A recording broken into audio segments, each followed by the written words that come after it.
So, okay, I got this Hobby King Quantum Vandal, and I mean the price is good from the U.S. warehouse. It's like $75 before shipping, and then something like $15 to ship. But of course, I included a whole bunch of other stuff in there. I got the waterproof 80 amp ESC and a 3000 kV motor.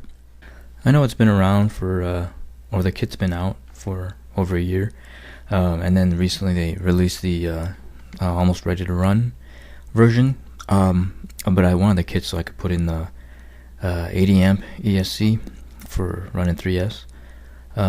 So a lot of people already have reviews on these and what you need to change and everything right away.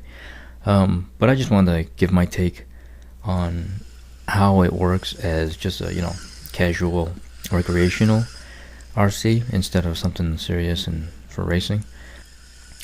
And so far it's working pretty good. And of course I've read some stuff where the shocks are terrible, they'll bend, and it's funny, I bent mine on the first day, but the thing is the shocks are, I don't know, put together so poorly. It wasn't all tight and I had to tighten it up. I bet you I lost some of the oil on the first day just running it. So after like 30 minutes or 10 minutes even, you can compress the car, to compress the shocks, and they wouldn't return.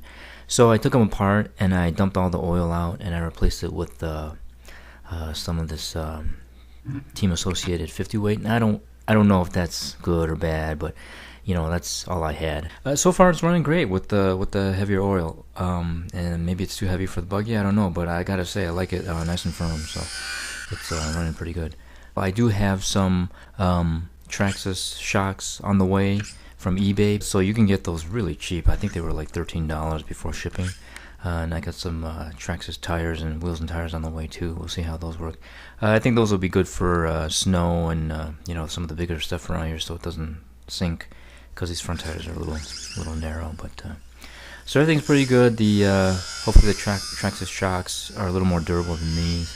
But I gotta say, other than that, it's running pretty well. There are a couple things I did just for my own sake, because I run a slightly different battery setup. I dropped a 3S in here right away, and I don't have any hard case lipos, so I'm using 2700 3S batteries that I use in my other stuff. I have quads that I fly, things like that, so I didn't want to buy some hard case batteries. Besides, I always use 3S on my cars, so I don't have a whole lot of experience. I don't go racing or anything. This is just for running with my son in the backyard, basically. So I wanted something cheap, and I know a lot of people will take these and tweak the crap out of them, and I didn't want that. I just wanted it to be cheap to start and cheap to maintain and keep, cheap to keep running. So I don't want to sit there and tinker with it too much. I don't want to spend too much time, although you normally you figure you don't spend too much money. The less you spend, the more time you might have to spend on it, but so far I haven't found that to be the case. Obviously, given a couple things like the shocks that you have to change right away. There's my 3S lipo in there. I've got the there's waterproof ESC, and I've got this really slow old steering servo. It's a Metal Gear analog though, so slow. Now I do have one on order. It just hasn't gotten here yet, so I just threw that in there.